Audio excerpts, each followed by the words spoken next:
ये यहाँ पे लगा है डिजिटल एक्सपीरियंस सेंटर। बाकी जो डिजिटल सिक्योरिटी है वो तो आपको पता ही है, वज्र शॉट है और सब दुनिया भर की अलग अलग। ये हम आ गए हैं डिजिटल सेंटर में, कुंभ डिजिटल सेंटर। चला चला चला, बहुत लंबी लाइन है।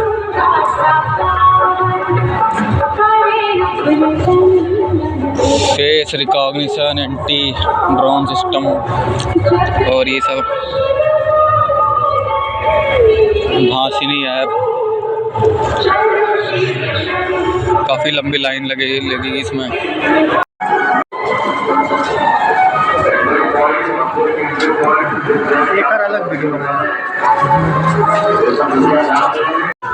तो हम ये डिजिटल कुंभ में एंट्री करने जा रहे हैं। घाट पे तो हुआ है, अब ये है डिजिटल कुंभ केंद्र। देखते हैं यहाँ पे क्या लगा है। भव्य डिजिटल महानुभूति केंद्र। ये देखो आप, यहाँ पे डिजिटली शो किया गया है, डिमॉन्स्ट्रेट किया गया है what are the significance and of the Kumbh. यहाँ पे आपको अलग अलग दिखेगा। Chapter 1 that is first chapter, that is Tirthraj Prayag and wow, here it is these are the sloks written here. Chiti riti vipul tare tishtithita prishte and like that. And here आओ Saurabh.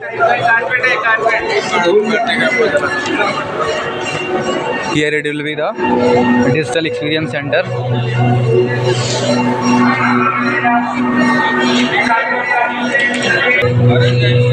Second chapter is the Neelkant, protector of universe, means ब्रह्मांड के रक्षक।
ओ भाई आ जाइए, जल्दी आ जाइए भाई आप लोग।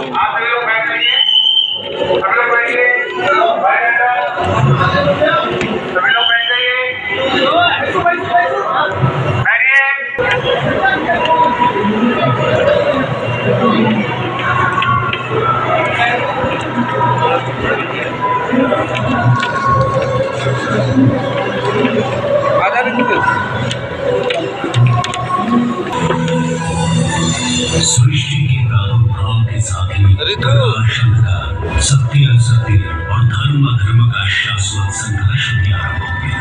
ये कथा भी ऐसी ही एक संघर्ष की, जिसने एक पूर्ण धर्म परंपरा को जन्म दिया। एक दिवस पृथ्वी पर विचरण करते समय महर्षि दुर्वासा को एक दिव्य पुष्प माला प्राप्त हुए। सुबह से तुम्हारा को देव योग्य जान वे उसी स्वर्गाधिपति इंद्र के पास ले गए।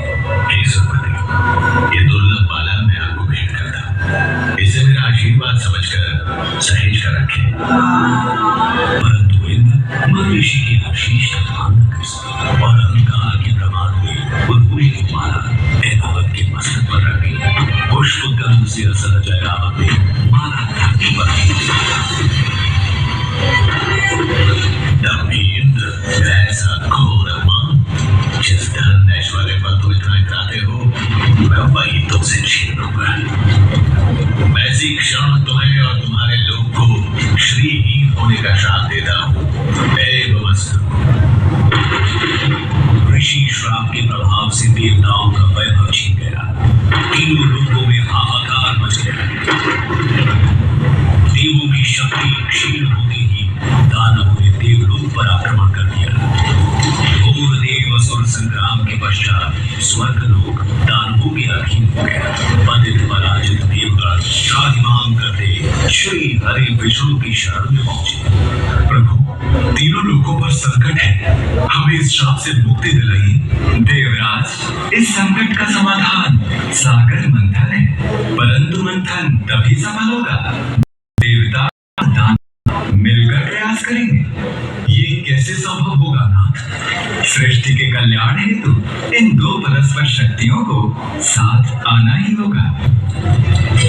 हरि आज्ञा से मंथन आरंभ किया गया। मंदराचल पर्वत को बधाने और नाग वासुकी को देवी बनाकर दानव और देव समुद्र को मथने लगे। मंथन आरंभ होने के कुछ समय बाद ही हर ओर अंधकार छा गया। भीषण ताप से सब झुलसने लगा। हे ईश्वर, ये कैसी विपदा है? ये हलाहल विष था, जिसकी भयंकर गंध और ज्वाला से सब नष्ट होने लगा। और तब जीवों की करुण पुकार सुन पशुपति महादेव प्रकट हुए। यदि इस विष को नियंत्रित नहीं किया गया तो प्रलय सुनिश्चित है, परंतु मैं इसके भी को इस सृष्टि को छूने नहीं दूंगा। महादेव ने विष को अपने कंठ में धारण कर लिया। इसका उनका कंठ नीला हो गया और वे नील कंठ कहलाए। महादेव की कृपा से हलाहल विष की ज्वाला शांत हो गई और तीनों लोगों में संतुलन स्थापित हुआ। मंथन पुनः आरंभ हुआ और एक के बाद एक अमूल्य निधियां प्राप्त होने लगी। अंततः अमृत घट लिए धन्वंतरी प्रकट हुए। अधीर हो इंद्र ने धन्वंतरी से कुंभ छीन लिया, परंतु दानव ये कैसे होने लगे?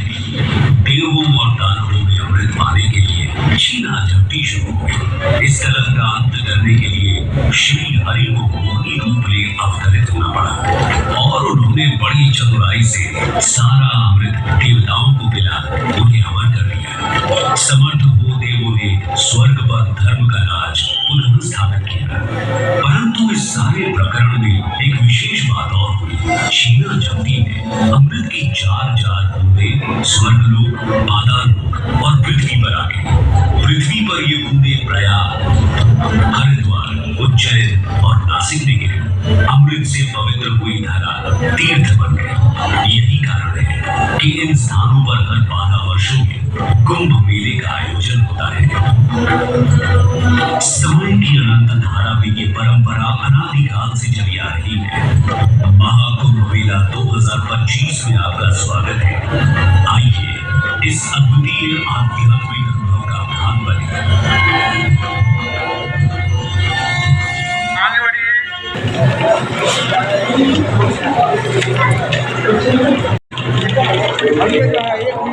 सारा खेला दिखा दिया।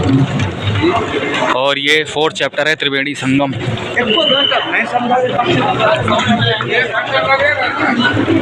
ये है यमुनोत्री, पावट साहिब, पानीपत, नई दिल्ली, मथुरा, आगरा, ग्वालियर, प्रयागराज। और इधर गंगोत्री, देवप्रयाग, ऋषिकेश, हरिद्वार, कानपुर, प्रयागराज, वाराणसी, पटना, कोलकाता। ये अलग अलग नदियों का जो संगम है और उद्गम है वो सारे दिखाया गया है। यमुना यमुनोत्री से निकलती है और गंगा गंगोत्री से। फिर हम आगे बढ़ते हैं। ये है सरस्वती का ये देखो आप यहाँ पे, ये सरस्वती के बारे में दिखाया गया है। और ये फिर खंड 4 यानी चैप्टर 5वें में कुंभ मेले का अनुष्ठान दिखाया गया है, रिचुअल्स एट कुंभ।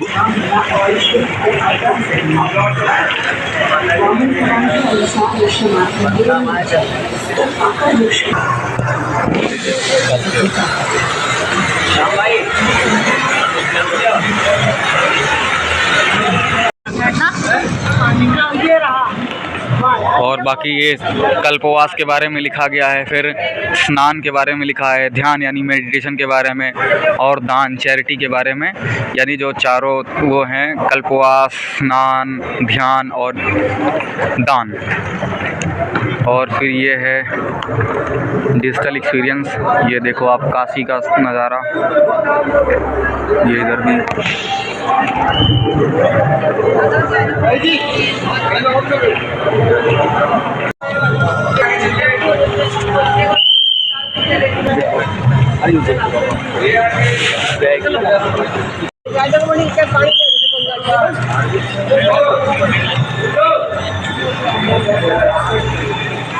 ये पूरा है।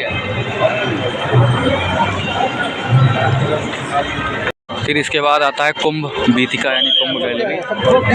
ये अलग अलग गैलरी है।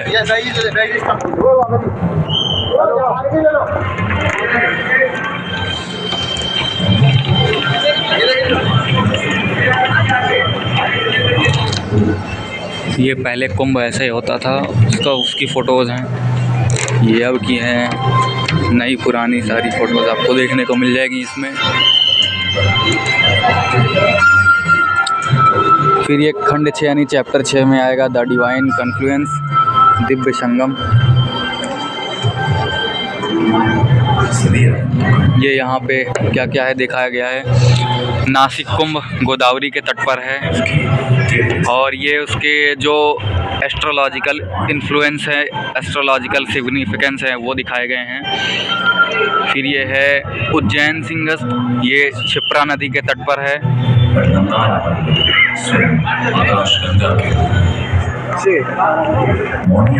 और ये प्रयागराज कुंभ संगम तट पर, उसके सिग्निफिकेंस दिखाए गए हैं एस्ट्रोलॉजिकल। इसमें ये जुपिटर, सन और स्कॉर्पियन, ये सारी चीज़ें दिखाया गया है।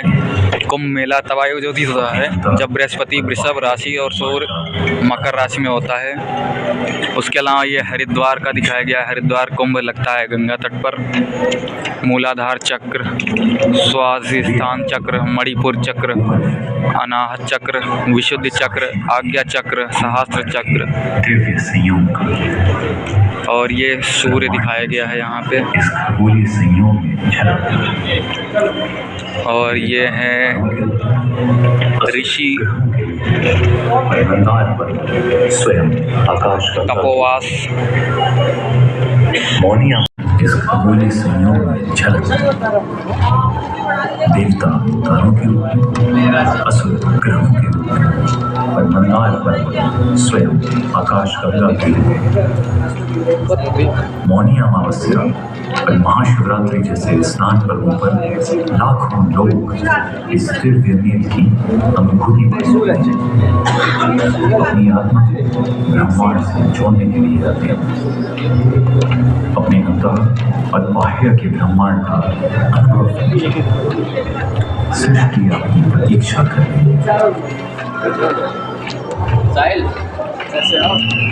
सभी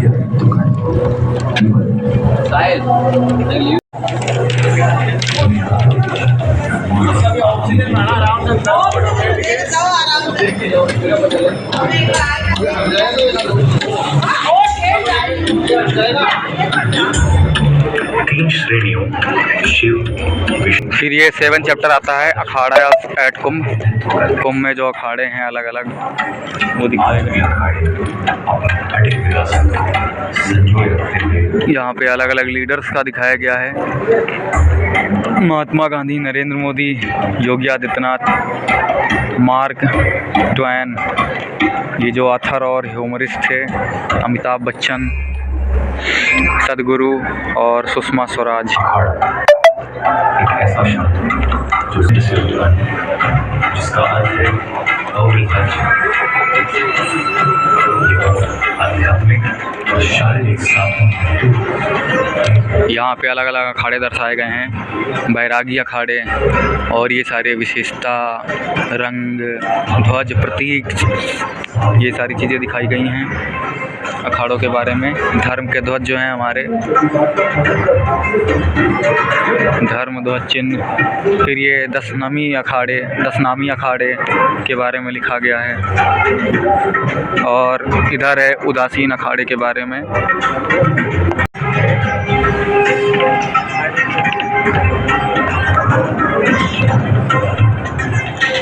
और ये है भगवद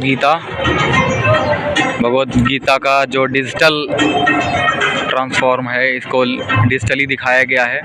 इसमें अलग अलग चैप्टर्स, अलग अलग पेजेस आपको, ये नीचे तो ऐसे ही बना है, बाकी ये डिजिटली सारी चीज़ें दिखाई जा रही हैं इसमें।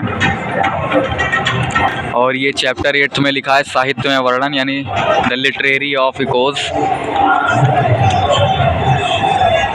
ये ऐसे डिमॉन्स्ट्रेशन किया गया है यहाँ पे।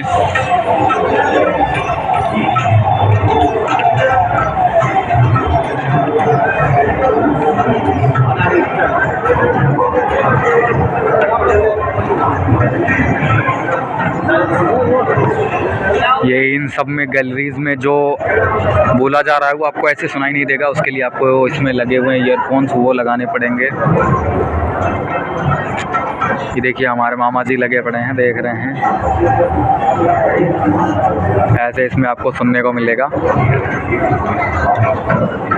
फिर अगला आते हैं तो अगले पे ये है कुंभ दर्शन, ग्लिम्प्सेस ऑफ कुंभ। हम भी सुनने का प्रयास करते हैं, देखते हैं क्या बोल।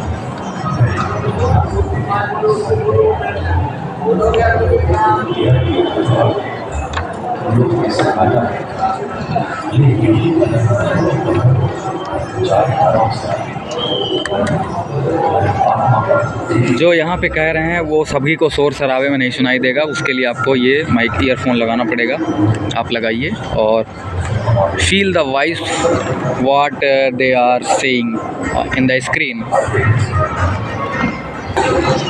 and here the last glimpse of the Kumbh digitally it is showcasing।